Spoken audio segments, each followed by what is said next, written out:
하나님 말씀 야고보서입니다. 야고보서 5장 1절에서 5절까지 보겠습니다. 야고보서 5장 1절에서 5절까지 같이 읽겠습니다. 들으라 부한 자들아, 너희에게 임할 고생으로 말미암아 울고 통곡하라. 너희 재물은 썩었고 너희 옷은 좀 먹었으며 너희 금과 은은 녹이 슬었으니 이 녹이 너희에게 증거가 되며 불같이 너희 살을 먹으리라. 너희가 말세에 재물을 쌓았도다.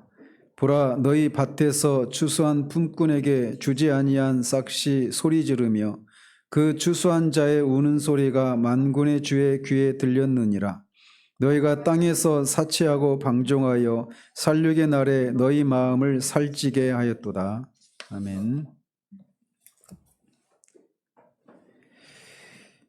지난주에는 성경시대 성문에 해당되는 그런 사회 영역 중에 예술 분야에서 우리가 라이프워크의 삶을 어떻게 실천할지에 대해서 살폈습니다. 오늘은 경제활동에 대해서 살피도록 합니다. 그리고 다음 주에 한 번 더 살펴서 우리가 이런 사회 각 영역에서 어떻게 우리의 부르심을 실천하며 살지 이것을 살펴보도록 합니다. 지금까지 우리는 계속해서 이런 것을 통해서 성경적인 기독교 직업관 이거를 우리가 형성하는 이런 것을 알아보았다 이렇게 말씀을 드릴 수가 있습니다. 그런데 이런 성경적인 기독교 직업관은 필연적으로 경제활동과 맞물려 있습니다. 직업을 가진다라고 하는 것은 경제활동을 떠나서 가질 수가 없는 것이기 때문에 필연적으로 맞물려 있는 것이죠.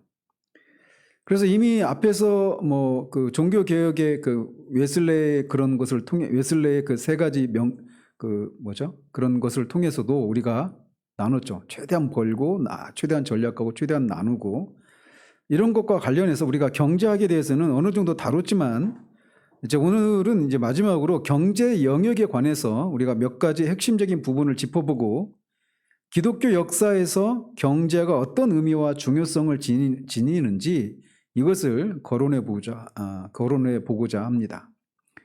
사실 이런 것 자체가, 이런 시도 자체가 교회 안에서 거의 들어보지를 못했죠. 그죠?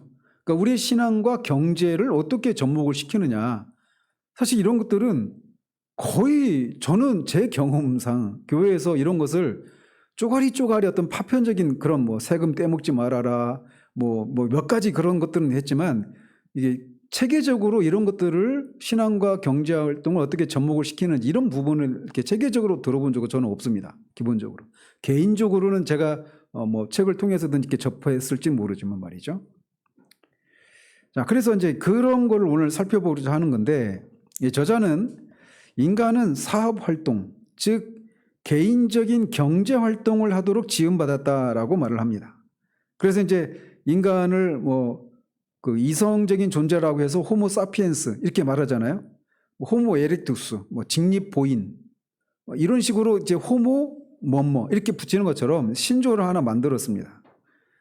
호모 오이코노미아 여기서 이제 이코노미라고 하는 영어 단어가 나오거든요.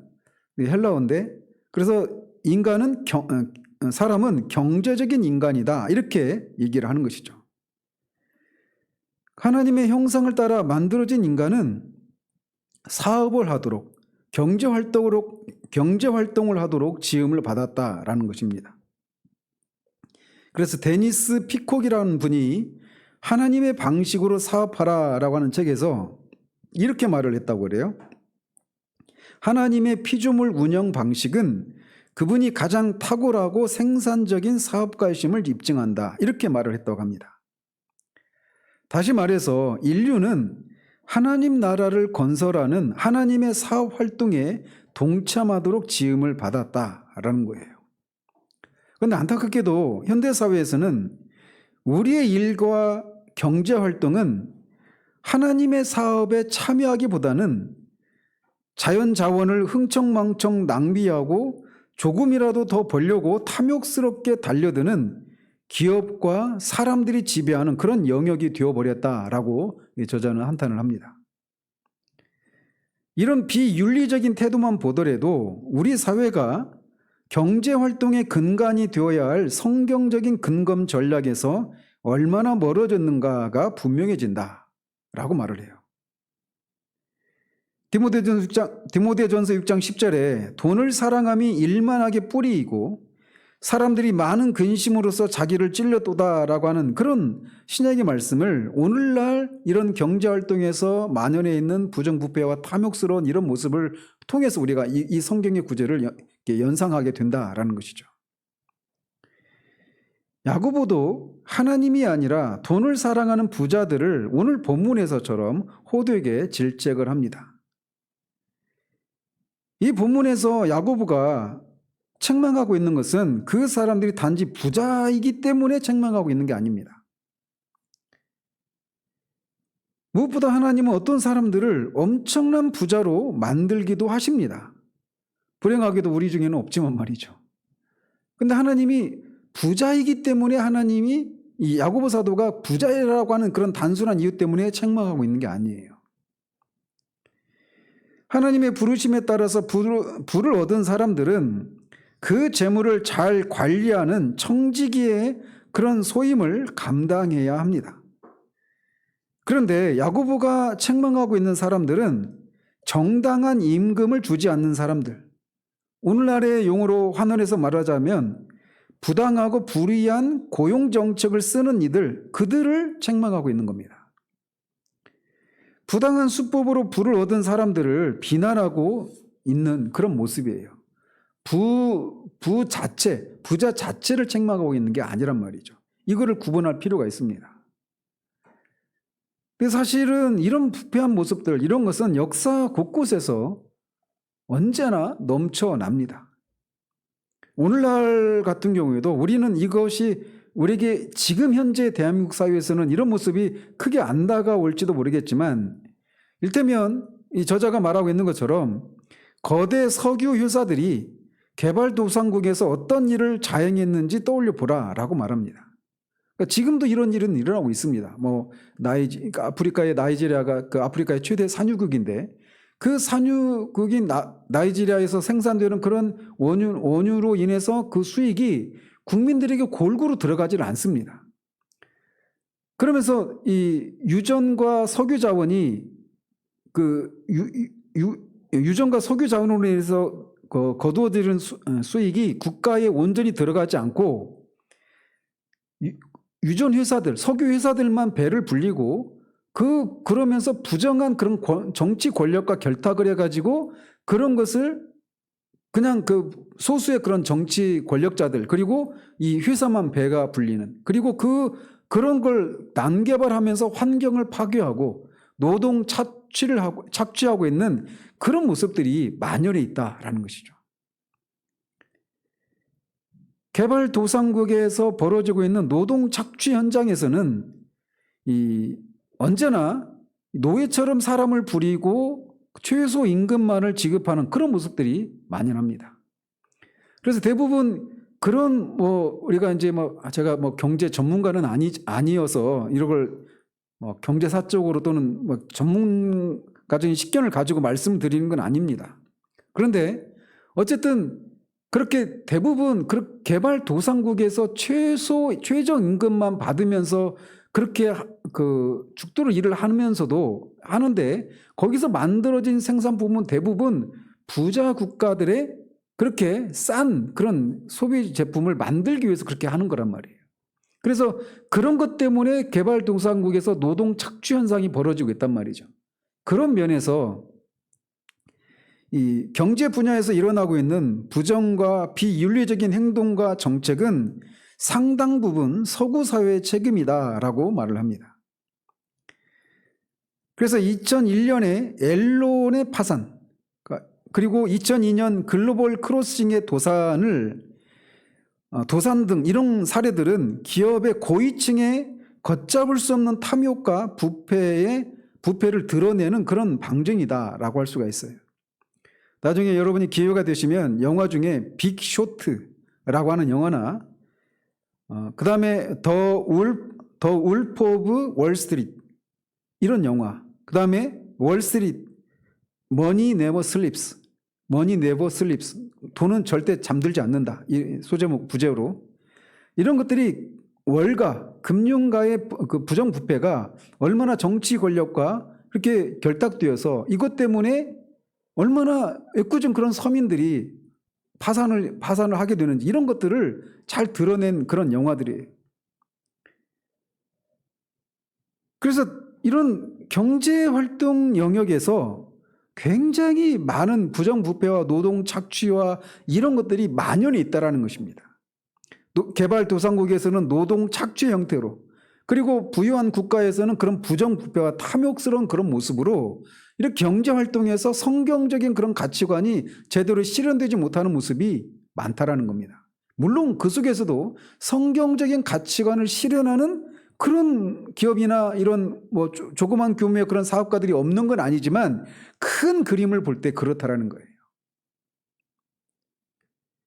인간은 경제적인 존재이기 때문에 그리스도인의 목표는 성경적인 경제 원칙을 적용해서 경제 분야도 구속을 해야 됩니다.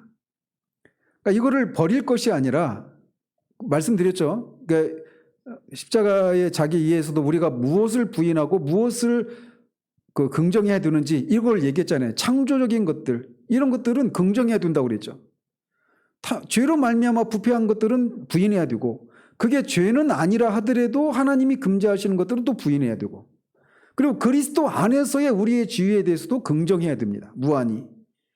그런 것처럼 우리가 이 땅에서 삶을 처음부터 계속 견지해왔던 것이 이 성속 이원론, 영적인 것은 선하고 육체적이고 물질적인 것은 악하다라고 하는 잘못된 이원론, 이거는 성경적인 세계관이 아니라고 그랬잖아요. 잘못된 이분법이라고 그랬잖아요. 이런 것에 근거해서 경제 분야도 이걸 우리가 부인하는 것이 아니라 그거를 구속해야 된단 말이에요. 그래서 성경에는 경제 활동에 관한 격언과 비유, 예언적인 구절이 가득합니다. 특정 구절 외에도 성경은 우리가 보고 있는 이 물질 세계를 하나님의 피조물로 존중해야 한다라고 하는 이런 어떤 이스라엘의 형이상학적인 관점을 반영하고 있고, 그 기반 위에서 지금 이 자리에서 우리가 하고 있는 일의 가치를 인정하고 있어요. 물질 세계에서 우리가 그 물질 세계를 관리하고 다스리는 이 일을 성경은 그 가치를 인정하고 있단 말이죠. 그거를 떠나고 배격하고 부인해야 될 이런 대상으로 삼고 있지 않단 말이에요. 성경의 가르침에 따라서 그리스도인들은 경제 분야에 지대한 공헌을 해왔습니다. 그래서 몇 가지 사례를 드는데, 먼저 예수님의 사례를 들어요. 예수님도 경제 분야에서 일을 하셨습니다. 예수님의 직업은 목수이셨죠. 그래서 목수로 일하시면서 그분이 얼마나 버셨는지, 또 그 돈으로 무엇을 하셨는지에 대해서는 성경은 침묵하고 있습니다. 그렇지만 예수님이 아버지의 말씀을 하나도 어기시지 않은 것처럼 주님이 목수로서 경제활동에 참여해서 몸담고 있으면서 그 영역에서도 하나님께 순종했다라고 하는 것을 우리가 충분히 유추할 수 있죠. 목수이셨으니까 끌과 톱, 망치, 대패 이런 것들을 사용하셨겠죠. 아마 그분의 손은 저 같은 그런 손이 아니셨을 거예요. 굉장히 굳은 살도 박히고 그런 험한 일을 하셨으니까 그런 손이셨을 것입니다. 그래서 그런 연장들을 사용하는 가운데 예수님은 흙투성이의 손톱과 굳은 살 박힌 손으로 노동의 가치를 확증하셨을 것입니다. 내가 세상을 구원할 하나님의 아들로서 세상을 구원할 자인데 내가 이런 하찮은 일을 하는 것이 나한테 맞는가? 이런 생각을 안 하셨을 거란 말이에요. 30의 공생애를 시작하셨을 때 예수님은 하나님 나라의 영생의 진리를 설명하기 위해서 경제적인 삶에 관한 다양한 교훈과 이야기, 비유 등을 사용하셨어요. 그래서 예수님도 경제활동을 하셨단 말이죠. 사도 바울도 마찬가지입니다. 사도 바울도 근검 전략하는 경제활동의 필요성을 인식했습니다. 그리고 또한 하나님이 경제 분야를 어떻게 보시는지 명확하게 이해를 했습니다. 그래서 바울의 경우에는 수십 년의 그런 사역을, 복음 사역을 감당할 때 바울은 육체 노동을 겸하면서 그 사역을 감당했어요. 그래서 육체 노동을 겸하면서도 결코 그 때문에 위신이 떨어진다고 생각하지를 않았습니다. 사실 서신서에 보면 바울이 날마다 육체 노동을 감당하는 것을 통해서 소위 자비량으로 그렇게 자신의 삶을 꾸려갔다라고 하는 것을 우리가 볼 수가 있습니다. 특별히 그의 직업은 천막 만드는 일이었죠. 그러니까 텐트 메이커라고 얘기하죠. 그래서 천막 만드는 것을 생업으로 삼았다라고 우리가 알 수가 있습니다. 그러니까 천막을 만들 때 그냥 가죽으로 만들었잖아요. 천막은. 그 짐승 가죽을 막 무두질한다고 그러죠. 그 무두질하고 그거를 이제 실로 꿰매고 하면서 그렇게 천막을 만들었겠죠. 그 일을 오랜 동안 했습니다. 그러면서 이렇게 말을 했어요. 고린도 교회에게. 어떻게 우리를 데살로니가 교회를 향해서 이렇게 말을 했습니다. 어떻게 우리를 본받아야 할지를 너희가 스스로 아나니 우리가 너희 가운데서 무질서하게 행하지 아니하며 누구에게서든지 음식을 값없이 먹지 않고 오직 수고하고 애써 주야로 일함은 너희 아무에게도 폐를 끼치지 아니하려 함이니 우리에게 권리가 없는 것이 아니요 오직 스스로 너희에게 본을 보여 우리를 본받게 하려 함이니라. 우리가 너희와 함께 있을 때에도 너희에게 명하기를 누구든지 일하기 싫어하거든 먹지도 말게 하라 하였더니 라고 말합니다.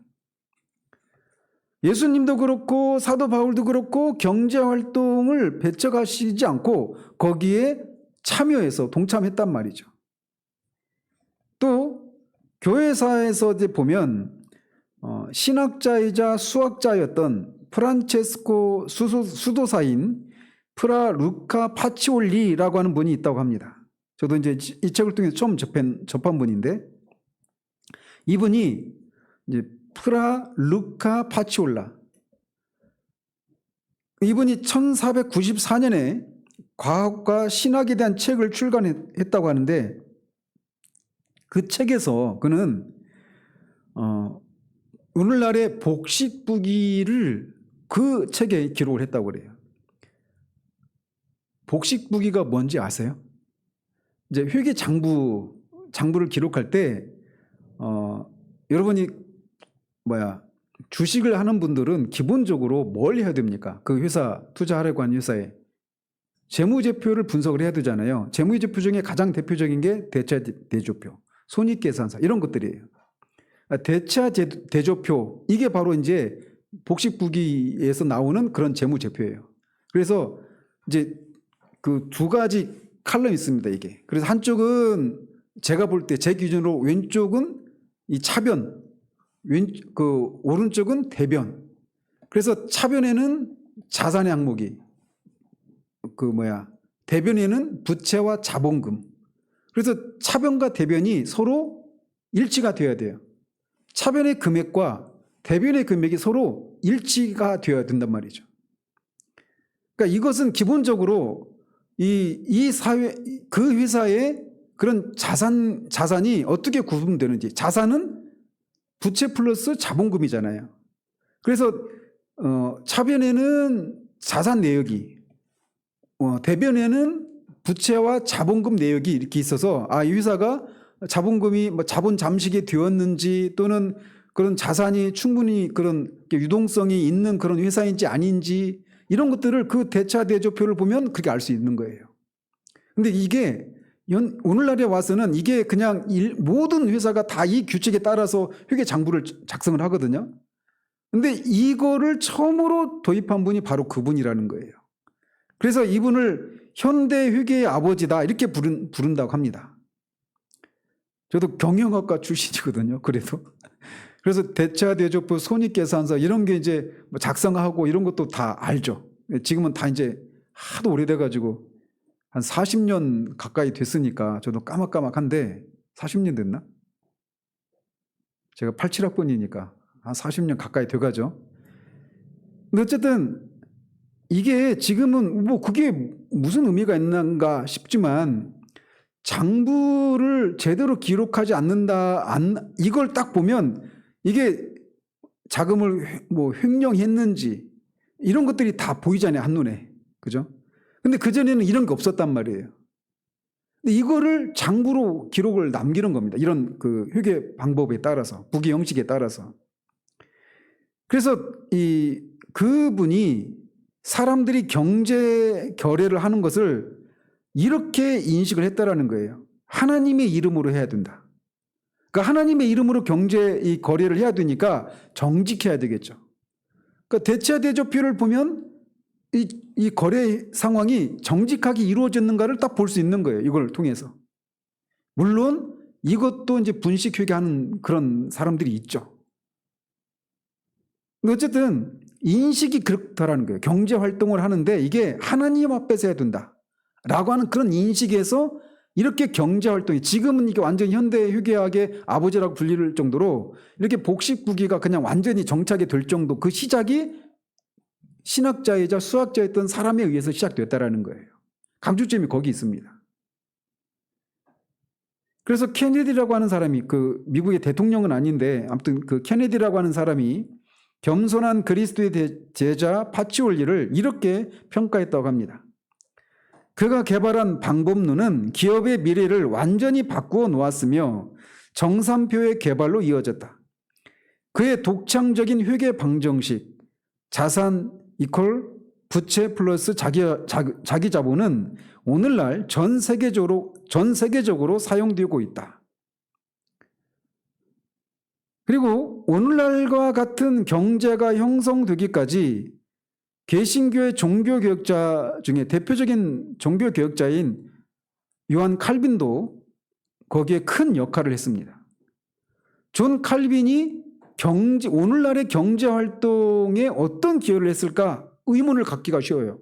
존 칼빈은 기독교 강요, 어떤 종교와 기독교 교리와 관련해서만 그렇게 활동한 분으로 인식하고 있는데, 존 칼빈이 오늘날의 경제 시스템이 형성되는데 아주 중요한 기여를 했어요. 그래서 똑같이 케네디라고 하는 분이 경제적 변화에 칼빈이 다음과 같은 공헌을 했다라고 기술을 합니다. 칼빈은 수백 년 동안 돈을 얼매고 있던 사슬에서 돈을 풀어주었고 자본주의의 능력을 해방시켰다, 이렇게 평가를 했습니다. 이런 칼빈의 사상은 종교개혁의 영향을 받은 국가들을 휩쓴 거대한 경제운동의 일부가 됩니다. 그래서 꼭 신앙인이 아니라 하더라도 경제사가들 있잖아요. 경제의 그 역사를 다루는 이 경제사가들은 중산층 사회의 발달에 종교개혁자들이 회복시킨 성경적 세계관이 주요한 요인으로 작용했다라고 평가를 합니다. 유럽에서 종교개혁이 일어나기 전까지 세계 인구의 대다수가 빈곤층이었습니다. 그래서 옛날 그 당시, 그러니까 종교개혁이 1517년 10월 마지막 날 그게 시작되었다, 이렇게 일반적으로 얘기를 하니까 16세기 초반 아닙니까? 그 시대를 배경으로 한 그런 어떤 드라마나 영화를 한번 보십시오. 얼마나 진짜 막 운막 같은 곳에서 그렇게 삶을 살잖아요. 그러니까 그런 환경에서 지금 우리가 그런 환경에서 하루만 살라고 해도 기겁을 하고 거기서 하루도 못 살 겁니다. 근데 그렇게 살았어요. 대다수가 빈곤층으로 살았어요. 종교개혁 이전에. 그런데 오늘날의 표현을 빌자면 대부분의 민족과 국가가 저개발 상태였던 겁니다. 그런 속에서도 왕족이나 부족장, 정치가 사유지주, 성공한 상인, 상업을 좌지우지하는 중상주의자들처럼 부유한 소수도 있었지만 기본적으로 그 당시까지는 누구나 가난했고 대부분 계약자 하인이나 농노나 노예 상태 가운데 있었어요. 그런데 종교개혁 이후에 종교개혁자들의 영향을 받은 북유럽 국가에서 많은 사람들이 가난에서 벗어나게 됩니다. 그러면서 인류 역사상 처음으로 중산층이라고 하는 새로운 계급이 등장하고 그 계급이 두터워지면서 사회의 주요 세력이 되게 됩니다.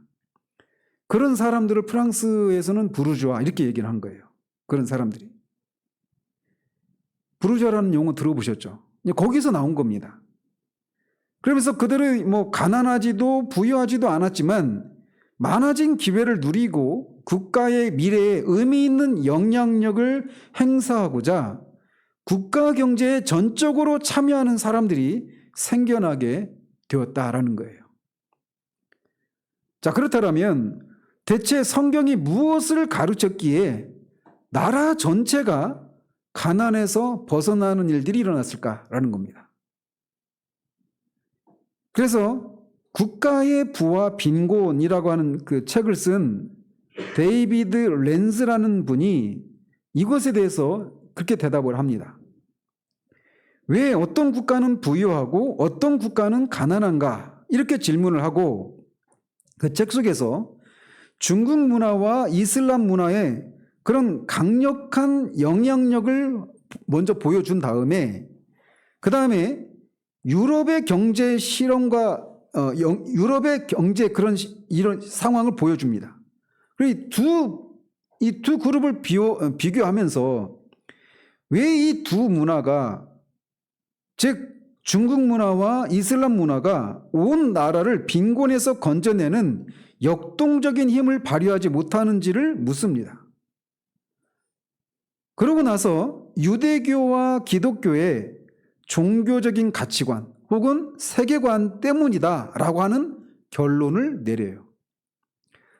즉 유대 기독교의 이 세계관, 유대 기독교의 종교적인 가치관이 유럽과 그것이 없는 중국이나 이슬람 문화의 그런 이 국가적인 그런 부의 차이를 만들어냈다 이렇게 판단을 한단 말이죠. 그러면서 이렇게 네 가지를 제시합니다. 다양한 학자가 다양한 원인을 제시하는데 대부분 종교적 가치관과 관계에 있다. 첫 번째, 유대 기독교의 육체 노동에 대한 존중. 그런데 이 유대 기독교가 아닌 이슬람이나 이런 데서는 이런 육체 노동에 대해서 그 가치를 인정하지 않는 겁니다. 존중하지 않는 그런 모습이 있다라는 거예요. 우리나라만 해도 조선시대에는 이런 것들을 하대했잖아요. 그죠? 산업공상이라고 하는 이런 계급 사회가 있어서 육체 노동에 종사하는 사람들은 아주 하층민들이라고 하는 이런 인식이 있었단 말이에요. 그리고 여전히 우리도 모르게 그런 게 있죠. 뭘로 따져요, 사람을?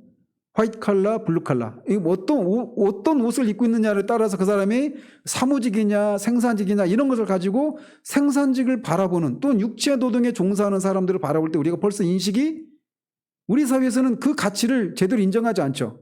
어떤 것으로 나타납니까? 임금이죠. 그죠? 육체 노동에 종사하는 사람들의 임금이 사무직에 종사하는 사람의 임금보다 훨씬 낮습니다.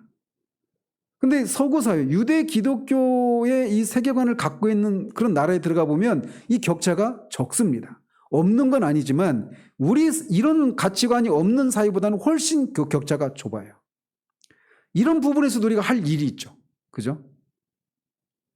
먼저는 유대 기독교의 육체 노동에 대한 존중, 이것이 이 유대 기독교의 세계관에 기반한 유럽과 이 발전한 나라와 그렇지 못한 나라 사이에 그런 이런 그 부의 차이가 발생하게 된 첫 번째 원인이다. 이렇게 말을 하는 거예요.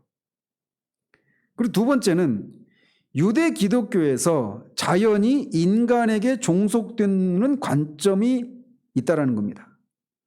이게 뭐냐면 처음에도 말씀드렸죠. 모든 나무와 개천에도 물의 정령, 나무의 정령과 같은 신이 들어있다고 믿는 그런 신앙을 뭐라고 그랬습니까? 이거를 애니미즘이라고 그랬죠. 그죠? 애니미즘적인 그런 신앙, 정령 숭배 사상을 말하는 거예요. 그러니까 그런 게 정령이 있으니까 나무를 나무가 큰 당산나무가 있는데 도로가 막 나해도는 한가운데 나무가 있어요. 그럼 벨 수 있습니까? 없습니까? 못 벤단 말이에요. 그건 비슷한 예입니다. 개천이 있어요. 근데 그 개천을 뭐 막든지 또는 뭐 다리를 놓든지 해야 되는데 그거를 관장하는 정령이 있다고 생각하면 그 개천을 개발 못하는 겁니다. 산도 마찬가지고. 그런데 유대 기독교에서는 자연이, 그러니까 그런 애니미즘적인 세계관에 따르면 자연이, 인간이 위에 있어요, 밑에 있어요? 자연이 위에 있는 거예요. 그러니까 개발하고 경제 발전시키고 이런 것들을 엄두를 못 내는 겁니다. 그렇게 했다면 어떻게 되니까? 화를 당하니까 그 못하는 거예요. 그런데 유대 기독교의 세계관에 따르면 자연이 인간의 종속되어 있습니다. 그래서 창조 명령이 있죠. 땅을 정복하고 다스리라. 하나님으로부터 그런 피조 세계가, 물질 세계가 다 하는, 인간이 그것들을 정복하고 다스리는 그런 존재, 종속되어 있는 그런 존재이기 때문에 그거를 개발하고 하는, 그래서 이런 부의 창출이 일어날 수 있었다. 이렇게 얘기하는 거예요. 틀리지 않죠? 세 번째는 유대 기독교의 일직선적 시간관념. 그러니까 역사를 직선적인 역사관을 보느냐 순환적인 역사관을 가지느냐, 이런 차이가 있다는 겁니다. 그러니까 역사가 그 동양이나 이런 데서는 어때요? 시간관념이 순환적이잖아요. 그러니까 윤회를 통해서 계속 돌고 도는 거예요. 그러니까 오늘 내가 이 현재에서 하고 있는 일들이 가치가 있을까요, 없을까요? 돌고 도는 일이니까 그냥 허무할 뿐입니다. 그러니까 발전이라고 하는 개념이 없는 거예요. 발전의 개념이 없는 것 속에 그 뿌리를 들어가 보니까 시간에 대해서 이들은 순환적인 시간관을 가지고 있고, 유대 기독교의 사교를 보니까 그 직선적인 역사관을 가지고 있다는 거예요. 그래서 역사가 진보하기도 하고 후퇴하기도 하고 이런 거예요. 근데 순환적인 역사관은 돌고 도는 겁니다. 오늘 어떤 진보하고 이런 것들이 개념이 없는 거예요. 근데 우리는 역사가 그냥 함정 없이 그냥 목적 없이 막 흘러가는 것도 아닙니다.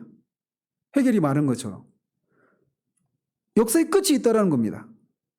주님이 오셔서 역사를 끝내고 하나님의 나라를 창조하는, 그렇게 역사가 시작이 있고 끝이 있어요. 그리고 그 끝을 향해서 직선적인 그런 과정을 걷는다. 그렇다고 해서 그냥 막 굴곡이 없이 가는 게 아니죠. 때로는 막 이렇게 굴곡이 있죠. 그럼에도 불구하고 전체적인 시간관은 직선적인 그런 시간관이라는 거예요. 그러니까 오늘 내가 하는 일들이 역사의 진보에 있어서 의미가 있을까요, 없을까요? 있죠. 그러니까 열심을 내고 그런 결과 어떤 부가 창출되고 사회가 변화되고 더 발전해 나가는 거예요. 그런데 그렇지 않은 세계관 속에서는 순환적인 세계관의 지배를 받으니까 그런 발전하고 진보하는 이런 것들이 없더라. 이렇게 이제 판단하는 것이죠. 이게 세 번째 이유입니다. 그리고 마지막으로 시장을 강조합니다. 그래서 유럽에서는 기업 활동이 자유로웠다. 창조적인 혁신이 성과를 거두고 보상받았으며 통치자와 기득권층이 그 혁신을 저지하거나 좌절시키기란 쉽지 않았다. 성공은 모방과 경쟁을 낳았고 그 동시에 권력의식을 부여해 장기적으로 인간을 신의 반열에 올려놓다시피 했다라고 말을 합니다. 그러니까 네 번째 이유는 뭐냐? 시장, 자유시장.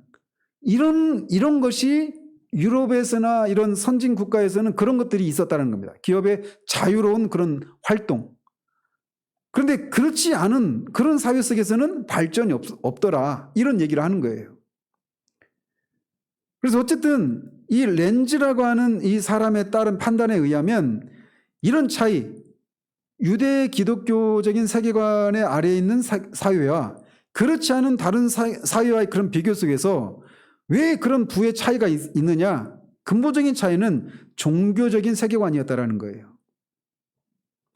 노동의 존엄성, 인간의 피조물 지배, 역사의 목적 지향성, 자유시장, 이 네 가지가 있느냐 없느냐가 이런 부의 차이를 만들어냈다라고 하는 것이 렌즈라고 하는 분이 그 진단이란 말이죠.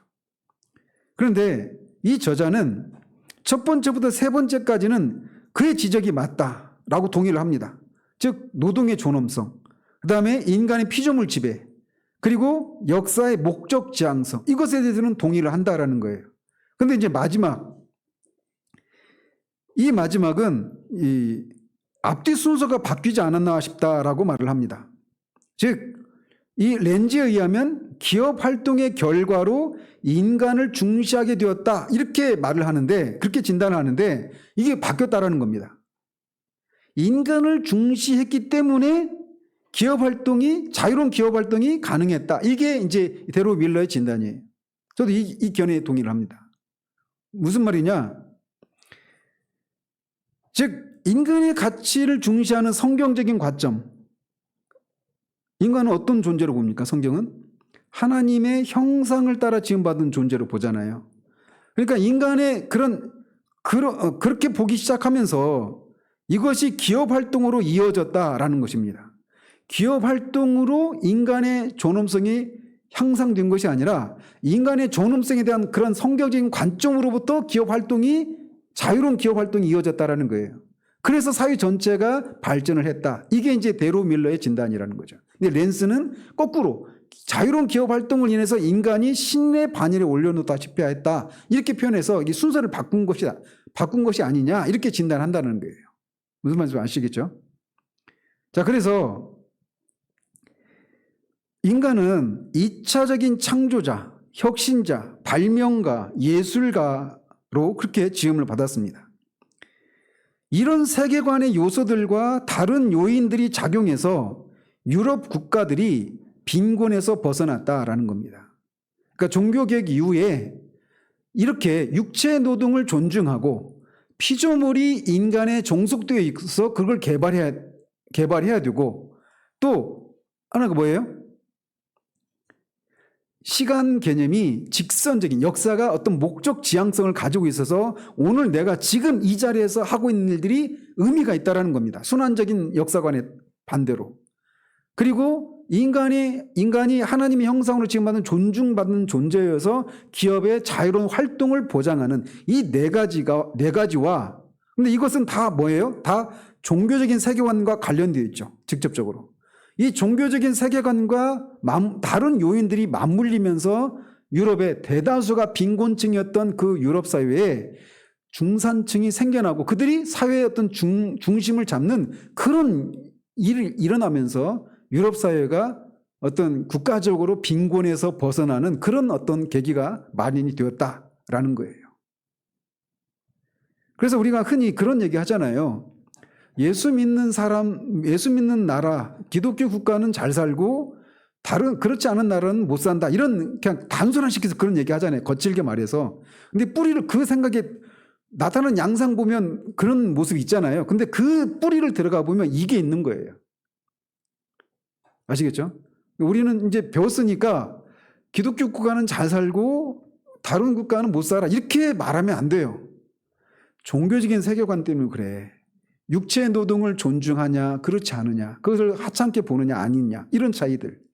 그리고 피조물이 그런 인간의 지배를 받는 그런 피조물과 인간의 그런 관계, 종속관계, 이것이 있느냐 없느냐, 이런 차이 때문에 이런 차이가 있고, 또 하나 시간관념, 역사적인 직선적인 역사관을 가지고 있느냐, 순환적인 역사관을 가지고 있느냐, 이런 차이가 경제 발전 어떤 근본적인 원인이 되고 있고, 인간이 하나님의 형상으로 지음받은 존귀한 존재여서 거기에 기반한 기업 활동의 자유로운 기업 활동, 이것이 보장되었기 때문에 사회가 전체적으로 발전할 수 있었다, 이렇게 말을 해야지 기독교 국가니까 부자가 되고 아닌 나라는 가난하고, 이렇게 단순하게 말을 해서는 안 됩니다. 그 뒤에 투자가 말하고 싶었는데 참았습니다. 그래서 경제 발전이 그 나라가 얼마나 많은 천연 자원을 가지고 있느냐, 이런 것보다도 더 근무적인 게 뭐라는 거예요? 어떤 세계관을 가지고 있느냐, 어떤 사고와 가치관을 가지고 있느냐, 이게 더 근본적인 그 원인이라는 것입니다.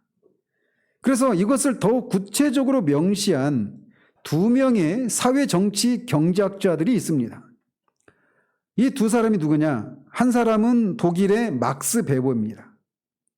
막스 베버라고 들어보신 분? 네, 들어본 분도 있고 그렇지 않은 분도 있어요. 그리고 미국의 마이클 노박이라고 하는 사람입니다. 자, 먼저 막스 베버에 대해서 살펴보면 막스 베버는 독일 사람입니다.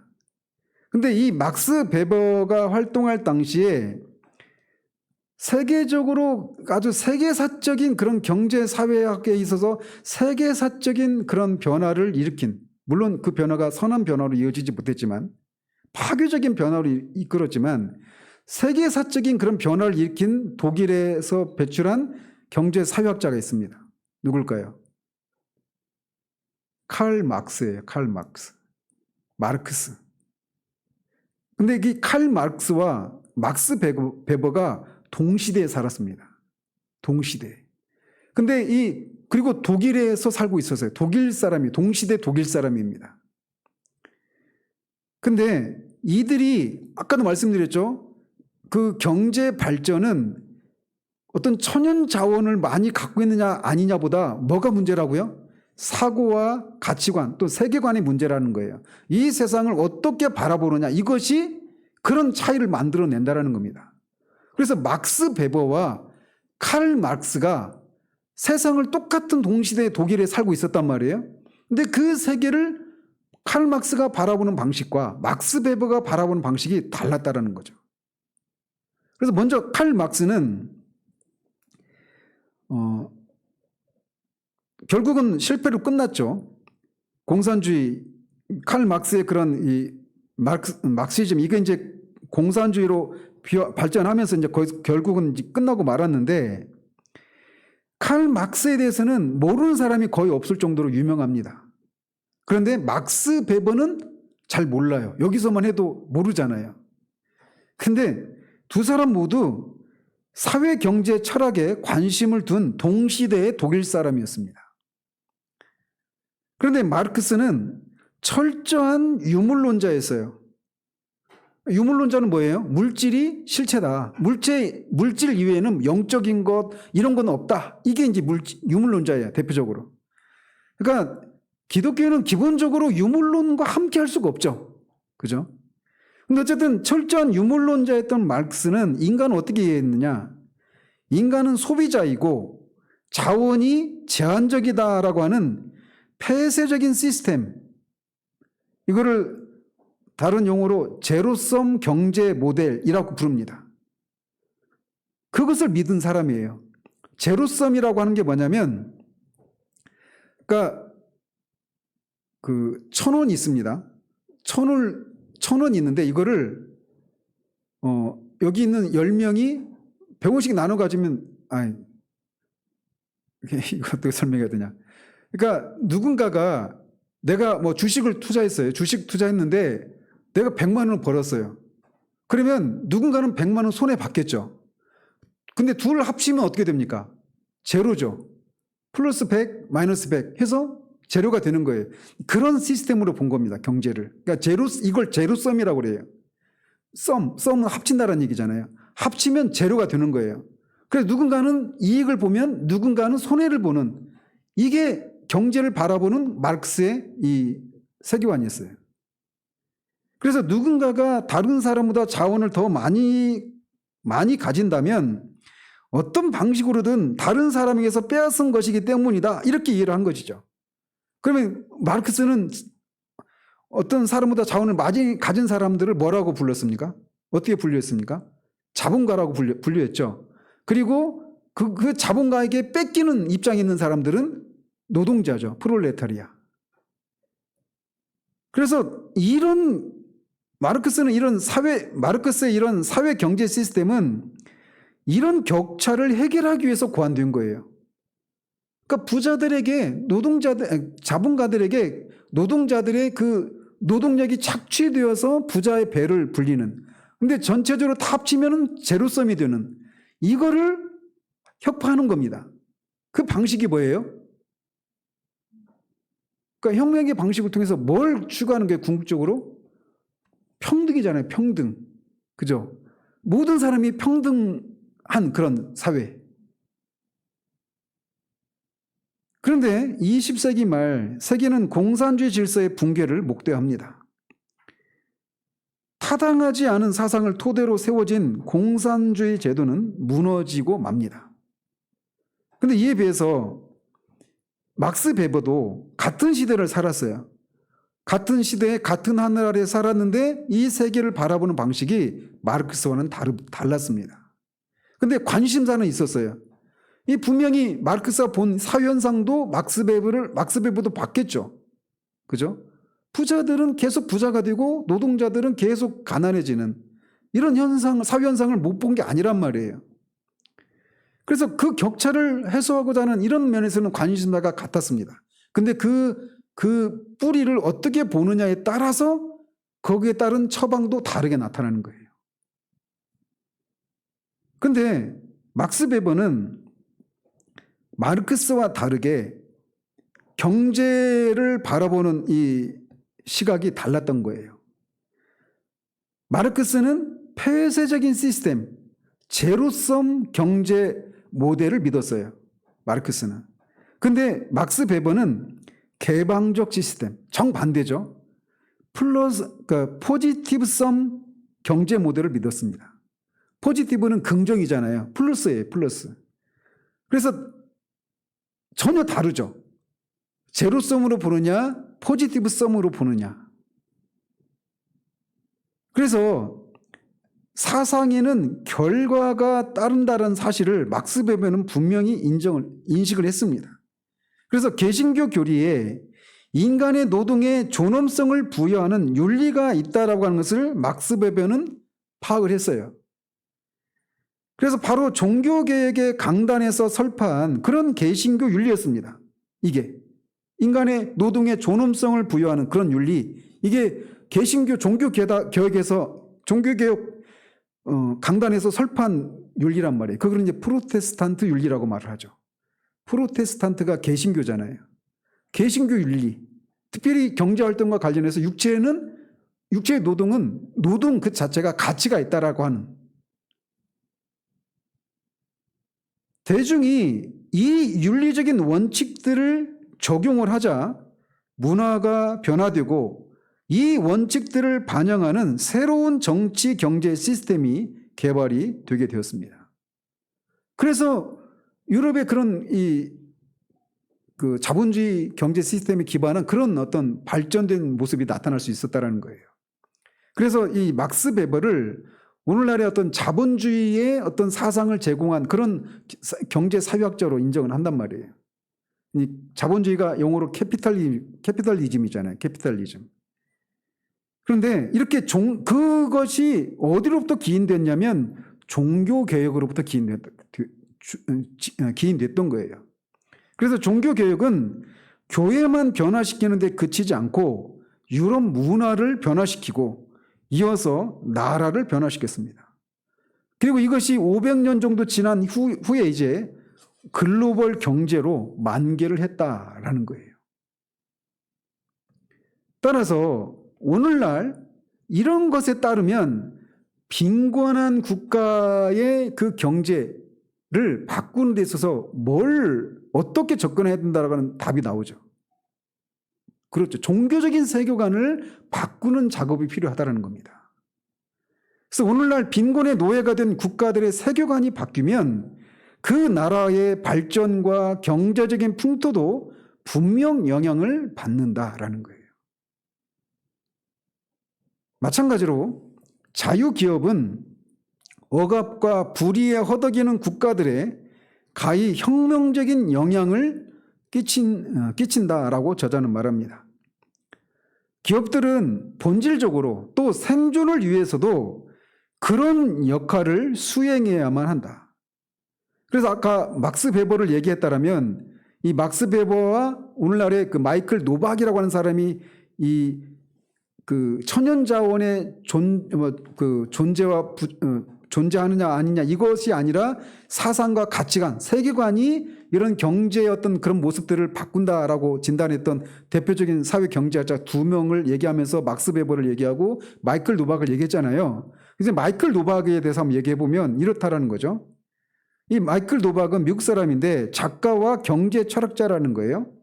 그러면서 그 사람이 말하기를 기업은 단순히 도덕적 틀을 벗어나지 않는 데만 급급해서는 안 되고 한 발 더 나아가서 덕과 영혼을 배양하고 살찌우기 위해 해당 문화의 도덕적 풍토를 바꾸는 데 기여해야 한다라고 주장을 합니다. 제가 경제학을 경영학을 배울 때 그때 과목 중에 하나가 뭐냐면 과목은 잊어버렸네. 어떤 과목이더라. 근데 어떤 그 논쟁의 하나가 뭐였냐면 기업은 이익 창출의 이윤 추구의 그런 기관인지 아니면 사회적인 책임을 수행해야 되는가 이런 문제, 기업의 사회적인 책임. 이게 제가 80년대 후반에 배운 거니까 굉장히 옛날 얘기잖아요. 그러니까 그때 당시만 해도 이게 지금은 어때요? 기업이 사회적인 책임을 감당해야 된다고 생각합니까? 아닙니까? 감당해야 된다고 생각하죠. 근데 그때 경영학 때 그거를 수업 과제, 논쟁거리였어요. 그러니까 그 당시만 해도 이건 당연한 것으로 받아들이지 않았던 거죠. 그러니까 시간이 흐르면서 바뀐 겁니다, 이게. 근데 어쨌든 이 마이클 노박이 기업은 단순히 도덕적인 틀을 벗어나지 않는 데서 급급해서는 안 되고, 그러니까 어떤 기업이 정당한 방식으로, 정직한 방식으로 기업 활동을 하는 거, 여기에 그쳐서는 안 된다는 거예요. 기업은 더 나가야 된다는 겁니다. 이게 놀랍죠. 한 발 더 나가서 덕과 영혼을 배양하고 살찌기 위해서 해당 문화의 도덕적인 풍토를 바꾸는 데 기여해야 된다. 이렇게 주장하고 있어요. 이게 성경적인 관점이죠. 그죠? 그래서 노박은 기업에 있어서 도덕적인 생태계는 세상이 염려하는 자연 생태계만큼이나 중요하다고 강조하고 있습니다. 그러니까 세상에서 자연 생태계가 무너지면 사람도 망하잖아요. 그래서 이 세상과 자연 생태계의 관계처럼 기업에 있어서 자연 생태계에 해당되는 건 뭐다? 도덕적 생태계라는 거예요. 도덕적 생태계는 기업이 지속 가능한 그런 기업 활동을 하는 데 있어서 매우 중요하고 필수적인 그런 토양이 된다는 거죠.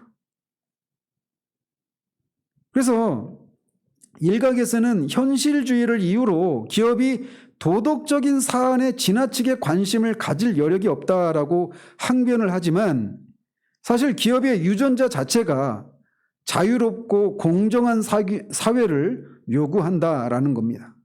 그래서 온전한 성공을 위해서는 기업이 법치를 지지해야 하며 모든 사람이 공동체의 가장 약한 이들을 위해 책임감 있게 행동하도록 자유인의 잠재력을 펼쳐줘야 한다라고 주장을 합니다. 이런 것에 비하면 우리나라가 아직 갈 길이 멀죠. 우리나라 기업들. 재벌, S그룹부터 해가지고 얼마나 부정한 방식으로 그 지배구조를 장악을 하고 부당한 거래, 내부 거래를 통해서 이익을 또 중소기업이나 이런 데 기술 탈취하고 굉장히 그렇게 하고 있잖아요. 근데 이런 속에서 이렇게 얘기하는 사람이 있다는 거예요. 마이클 노박이라고 하는.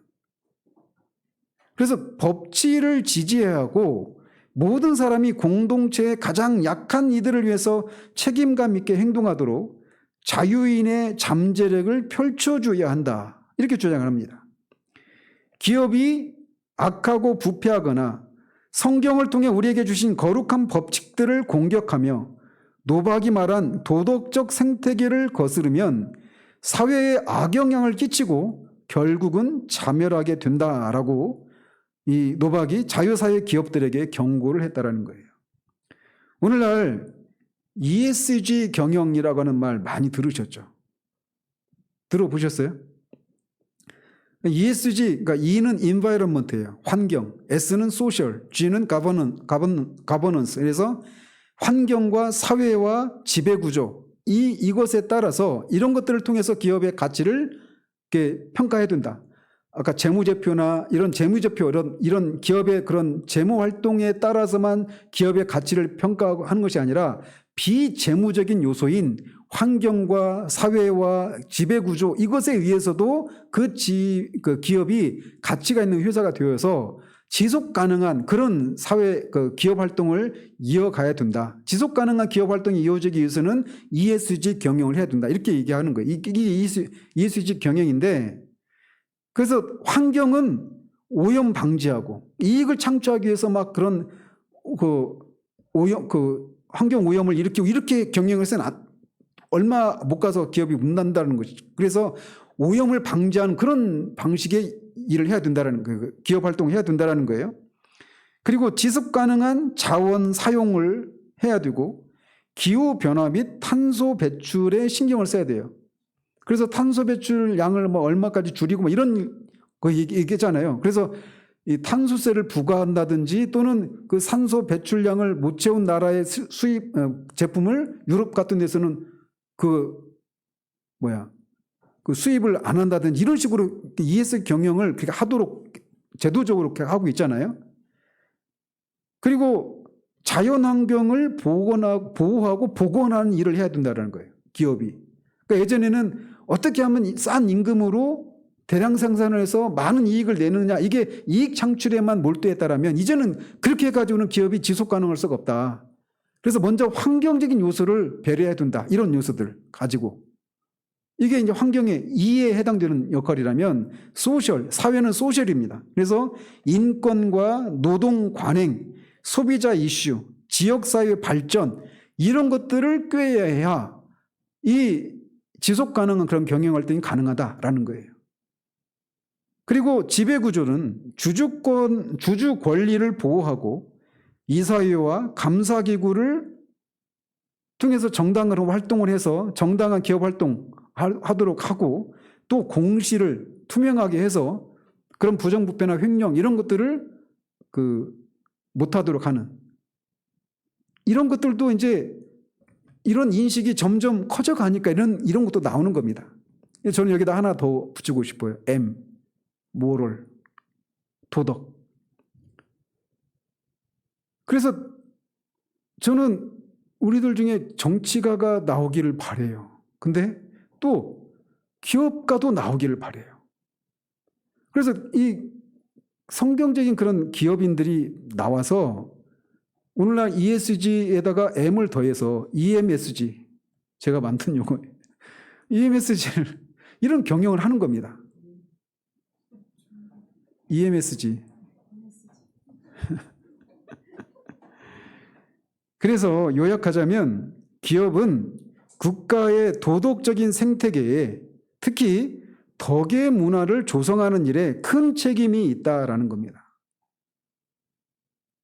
광고회사들이 비즈니스 활동이라고 하는 핑계로 전통적인 덕목에 대한 공격을 부추기는 것은 크나큰 잘못입니다.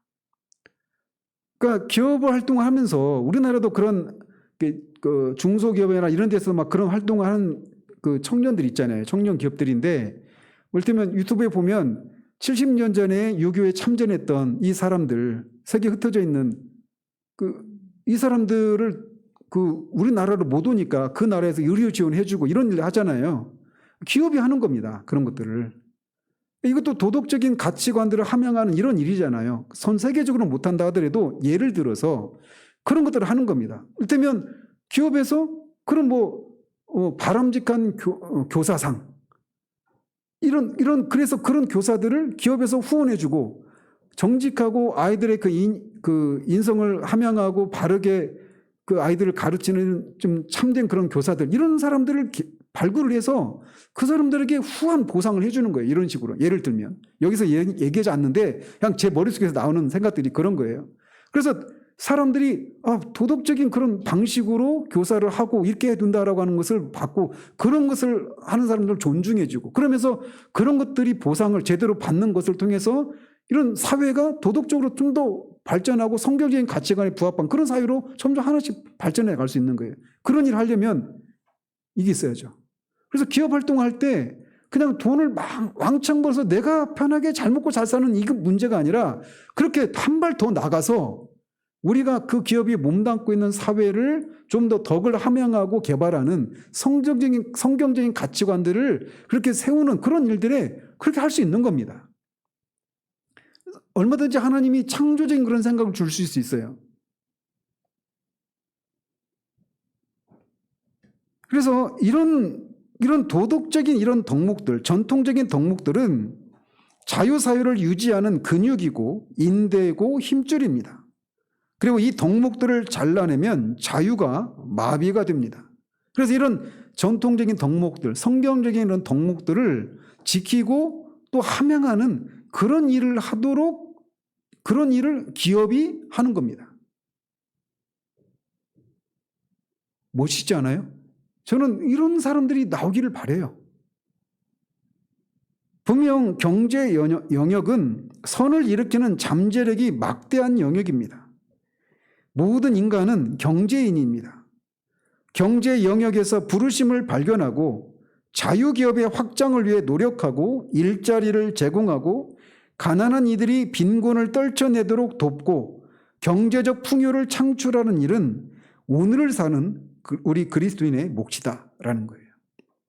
우리가 기업가는 아니지만 우리 아이들이 그런 생각을 품고 내가 그냥 좋은 직장 가서 좋은 월급 받고 그냥 사는 거, 그것도 하나의 삶의 양태죠. 비난할 수 없습니다. 그런데 더 나아가서 적극적으로 내가 기업가가 되는 거예요. 규모가 크든 작든 간에. 그래서 오늘의 부르심이라고 하는 이제 몇 가지 구체적인 사례를 제시하는데 이렇습니다. 먼저 경제적 부패에 맞서는 경제 윤리와 성경적 신학을 재건하라. 그리고 세상과 인간이 발전하도록 관리하고 섬기는 경제 활동에 집중하라. 또 당신의 사업과 하나님 나라의 확장을 직접적으로 연결하는 사명 선언서와 비전 선언서를 만들라. 제가 하연이한테 얘기했어요. 그 어린이집에서 선생님으로 일하는 거, 그것도 하나의 부르심인데 어린이집을 네가 경영해봐라. 경영인이 되어서 그 사람들을 일자리를 제공하는 것을 통해서 또 그렇게 일종을 하는 거죠. 우리는 좀 더 창조적이 될 필요가 있습니다. 그래서 막 제 말 믿고 다 사업하라는 얘기는 아닙니다. 그리고 직원들이 가족을 부양하고 부모 중 한 명이 가정에 머물며 다음 세대를 양육하도록 공정한 임금을 지급하라.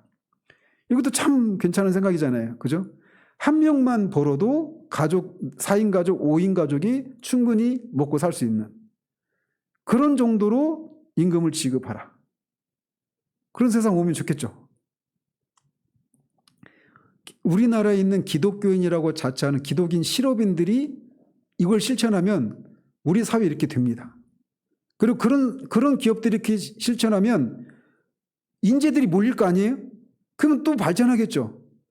그럼 경쟁회사가 원인이 뭘까라고 물으러 오겠죠. 그럼 같이 발전하는 겁니다. 정말 안타까워요. 기업가 정신과 자유기업을 지원하는 정책 개발 과정에 참여하라. 또 재산권과 경제적 자유를 보호하는 법을 지지하라. 그러니까 경제적 자유 뭐 이런 것도 이제 뭐 복지와 관련된 거겠죠.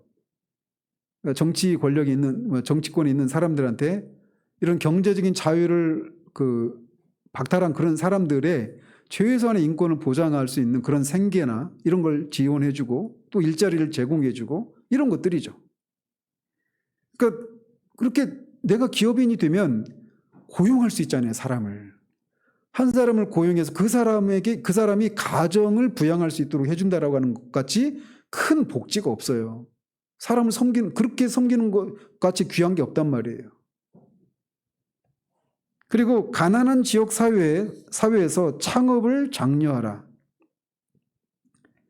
또 검약, 근면, 일의 탁월성, 가난한 지역 사회로의 부르심과 같은 성경적 덕목을 가르치라. 저는 이건 할 수 있을 것 같아요. 차원에서.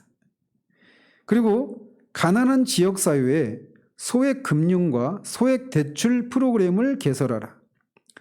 제가 알기로 우리나라에도 장발장 은행이라고 하는 게 있습니다. 혹시 들어보셨나요?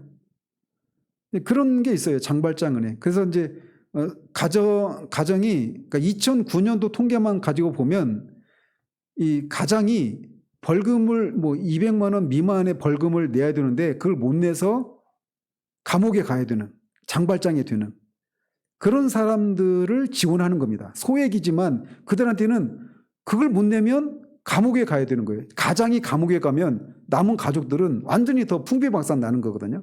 그러니까 그런 위기에 있는 가정들을 돕도록 그렇게 십시일반 모아서 그들을 지원하는 그런 은행입니다. 장발장은행. 그러니까 그런데도 우리가 관심을 가지고 우리가 후원하기도 하고 이런 거죠. 그러니까 이런 얘기 들으면 야, 우리가 그냥 우리만 알고 살고 있구나 이런 생각 들지 않아요? 제가 그걸 도전하는 겁니다. 저도 그렇고. 또 일터에서 노고와 탁월성을 합당하게 보상하라. 혈연이나 지위가 아니라 능력을 기준으로 보상하라. 앞에서는 이 한 사람으로 수입으로도 그렇게 부양할 수 있도록 하는 그런 정도의 수입을 보장하라 이런 거였다면 그 수입을 보장하되 혈연이나 지위가 아니라 능력을 기준으로 이렇게 해라 이렇게 얘기하는 거예요. 그리고 건전한 회계 관행과 정확한 회계법을 확립하라.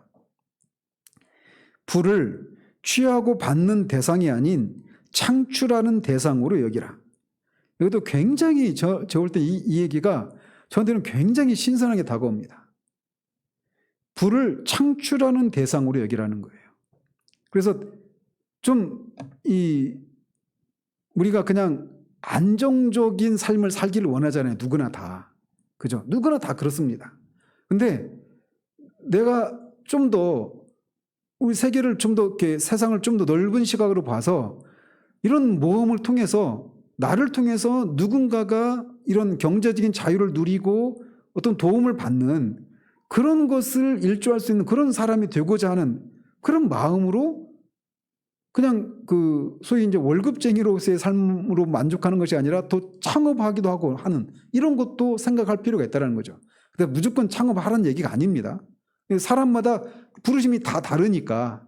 근데 이런 삶도 있다라고 하는 것은 인식을 가져야 된다는 거예요. 마지막으로 기업 수익의 일부를 공동체와 사회의 건강과 안녕을 증진시키는 데 사용하라. 그래서 기업이 그런 수입을 통해서 지역사회의 어떤 독거노인을 돕는다든지 그런 한부모 가정을 돕는다든지 또는 부모가 없는 아이들 고아나 이런 아이들 또 만 18세가 되면은 그 고아원에서 나와야 되잖아요. 이 사회 독립해야 되는 그런 아이들 아무 갈 데도 없고 뭐 어떻게 살아야 되는지 모르고 이런데 그런 기업과 연계시켜서 아이들을 가르치고 또 가이던스 해주고 이런 일도 교회가 또는 기업이 할 수 있는 거예요. 그래서 우리의 시각을 자꾸 그냥 개인적인 경건생활과 하나님과의 관계를 누리고 그 안에서 어떤 기쁨을 누리고 이런 삶도 복된 삶인 건 맞아요. 그런데 그것이 전부가 아니라 우리의 시각을 더 넓히는 겁니다. 그래서 우리가 몸담고 있는 이런 사회가 좀 더 성경적인 가치관이 반영된 그런 사회가 되어서 그 사회 속에서 누군가는 그런 것이 없기 때문에 기회를 얻지 못한 채 그냥 실패자라고 하는 그런 삶을 살아가는 그런 일이 없기를. 제가 최근에 어떤 한 영상을 봤는데 아내한테 한 얘기예요. 어떤 소아마비에 걸린 선천적인 장애를 가진 분인데 이분이 이제 어떤 강연에 나와서 하는 얘기입니다. 근데 이분이 고등학교밖에 졸업을 못했어요. 그리고 무슨 기능사 자격증인가 2개인가 있었대요. 고등학교 졸업하고. 근데 이제 그걸 가지고 장애가 있는 청년이 직장에 들어가려고 하니까 취직이 안 되는 겁니다. 일반적으로 그분이 나보다 나이가 많아 보였어요. 그러니까 그분이 고등학교 졸업할 때니까 80년대 초중반 아니겠어요? 그때만 해도 장애인이란 인식 그리고 거기다가 고졸 출신 그러니까 뭐 열 몇 군데를 면접을 봤는데 다 떨어지는 거예요. 근데 한 회사에 들어갔답니다. 근데 일반적인 면접이 이제 면접을 봤는데 그냥 직감적으로 오늘 또 쫄딱 망했다 이렇게 생각하고 있었답니다. 그런데 거기에서 한 머리가 희끗희끗한 거기서 가장 상급자로 보이는 분이 대뜸 그분한테 그렇게 물었대요. 자네 신앙이 있는가? 그래가지고 있다고 기독교인이라고 얘기를 했나 봐요. 근데 그게 12월 21일인가 그런데 그때가 토요일 날인가? 그래서 23일 날 월요일부터 출근을 하라고 거기서 이제 그 면접이 통과된 거예요. 23일 날. 출근했는데 자기를 취직시켜준 그분은 24일 날 퇴임했답니다. 퇴사했답니다. 거기 부사장인가 그랬는데. 그러니까 그리고 나서 거기를 이제 직장을 다닌 거예요. 3년을. 그러니까 만약에 그 사람에게 그 상사분이 그런 기회를 제공해 주지 않았다라면 지금 그 강연에 나온 그 사람은 아마 그 강연 자리에 설 수가 없었겠죠. 그 기회를 받은 겁니다. 그 사람한테. 그리고 나서 3년을 다녔는데 직장에서 자기 동기들은 뭐 대학 나오고 이런 동기들도 있으니까 뭐 대리 진급하고 그러는 자기는 안 된다라는 거예요. 그래서 대학을 나와야 되겠다. 이런 생각을 하게 됐답니다. 그래서 호주로 유학을 가려고 그랬대요. 호주에 아는 분이 있어서. 호주 유학 가려고 하니까 이제 그 비자가 안 나오더래요. 비자가. 그러니까 장애인으로 그때만 해도 80년대 초중반이니까 장애인으로 그렇게 학교 들어간다고 갔다가 거기서 불법 체류하고 영주권 따려고 그렇게 가는 거 아니야? 이런 시선으로 비자를 안 내주는 거였어요. 이 사람이 주한 호주 대사관 앞에 찾아가가지고 호주 대사하고 이제 면접을 신청했는데 안 만나주죠. 근데 계속 기다렸답니다. 그리고 만났어요. 그리고 그 사정을 얘기했어요. 그랬더니 그 대사가 막 자기 직원들을 막 불러가지고 호통을 치는 거예요. 그래가지고 이 사람한테 비자가 나왔습니다. 호주에 가가지고 유학을 했어요. 그리고 거기서 대만에서 유학 온 대만 사람 부인도 만나고. 그리고 이제 와가지고 이 사람이 한 일이 뭐냐. 자기한테 그런 기회를 누군가가 부여해 줬기 때문에 지금 자기가 그런 일이 있었다는 거예요. 취직도 하고 유학도 갔다 올 수 있었고. 그러면서 자기가 받은 것을 또 되돌려 주는 겁니다. 누군가한테. 이게 그리스도인의 삶이에요, 이게. 내가 받은 거, 그냥 하나님이 주신 은혜를 내가 누리는 게 아니라 이 받은 것을 누군가에게, 나한테 직접 도움을 준 사람이 아니라 다른 누군가에게 필요한 사람한테 내가 나눠주는 거예요. 내가 가진 재능을 또는 뭐 물질을 또는 시간을. 우리 그렇게 살도록 우리를 부르신 거예요.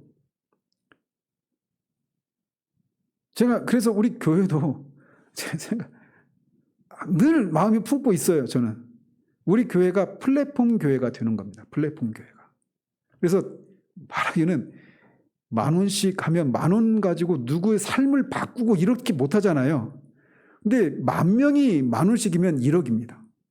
그러면 누군가의 삶을 바꿀 수 있어요. 수십 명의 삶을 바꿀 수 있어요.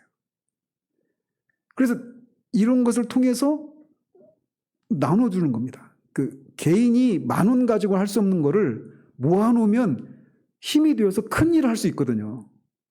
그래서 앞에서 말한 이런 내용들 있잖아요. 교육의 분야에서 뭐 보건의 분야에서 이런 게 가능합니다. 그리고 우리 교회도 아이들이 지역사회에 있는 아이들을 가르치는 거예요. 제가 전에 있었던 그 교회에서도 하고 싶었던 것이 있었는데 거기까지는 못했어요. 근데 아이들을 가르치는 겁니다. 집사님도 하실 수 있고 아이들 하고 못 다니는 애들도 있을 수 있잖아요. 지금도 여전히. 아이들 영어 가르치고 수학 가르치고 하면서 성경적인 가치관으로 우리가 무장을 한 채 영어를 가르치고 수학 가르치고 이렇게 하면서 아이들의 생각을 바꾸는 겁니다. 그러면서 아이들이 아까 말했죠. 세계관을 바꾸는 거. 이것이 이 세계관의 차이가 이런 경제적인 시스템의 그런 부와 빈부의 그런 차이를 만들어냈다고 했잖아요. 세계관을 바꾸는 이것처럼 큰 일이 없어요. 지금 우리가 하고 있는 것도 다 그런 일환이죠. 그래서 우리가 정말 하나님이 제대로 주신 소망은 커요. 우리 현실에 비하면. 아직도 먼 얘기고. 근데 소망이 있습니다. 그런 게 소망을 해요. 그래서 사람을 키우는 것만큼 큰 일이 없어요. 사람을 키우는 것만큼 큰 일이 없습니다. 그 일에 하나님이 우리에게 주신 은사들을 사용하는 거예요. 그 은사에는 여러 가지가 포함되어 있지만 말이죠. 어쨌든 경제활동과 관련해서도 우리가 그냥 내가 안정적인 소득을 가지고 안정적으로 사는 삶을 꿈꾸고 그렇게 살아가는 것, 그것도 하나의 부르심일 수 있습니다. 그것이 죄는 아니지만 더 이상의 것을 우리가 또 꿈꾸고 할 수 있어요. 그런 면에서 저는 우리들 중에, 아직은 여기 없을지 모르지만 우리들 중에 또는 이 말씀을 듣는 누군가가 이런 것을 통해서, 나를 통해서 한 명이든지 두 명이든지 또 10명이든지 더 많은 사람이면 더 좋고, 그런 사람들의 어떤 그런 자유를 확보해주고 하는 이런 것이 얼마나 귀한 일인가, 이런 생각들을 해봅니다. 그래서 우리 하나님께 열심히 11조 했더니, 봉사했더니 하나님 이렇게 복을 주셔서, 재정적인 복을 주셔서 하면서 그거 가지고 그냥 내 평안한 삶을 살아가는 데서 그치는 것이 아니라 플랫폼이 되는 겁니다. 플랫폼 역할. 받아서 그거를 흘려보내는 거예요. 그래서 먼저는 저는 우리 교회 안에서부터 그런 일이 일어나길 바라요. 우리 교회 안에서, 우리 교회에 속한 사람들은 평균적으로 다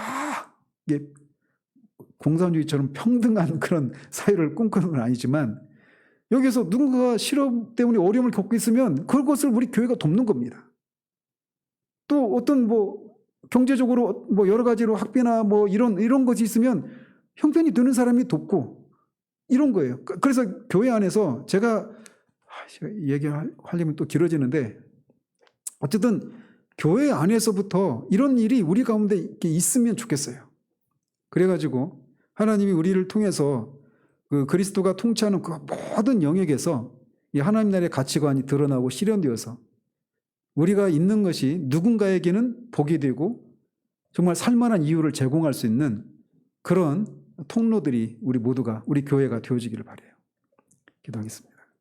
하나님 아버지, 오늘 또 이 사회 영역에서, 특별히 경제 활동에서 그리스도인의 부르심이 무엇인가에 대해서 이것저것 살펴보았습니다. 하나님 주신 말씀을 생각하면서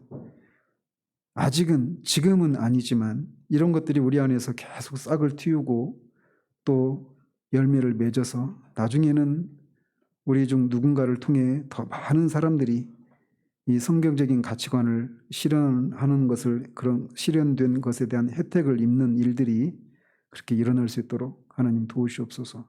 우리의 눈을, 우리의 지평을 더욱 넓혀주셔서 하나님이 바라보시는 시각으로 우리 세상을 바라볼 수 있는 우리 모두 될 수 있도록 도와주시길 원합니다. 예수 그리스도 이름으로 기도합니다. 아멘.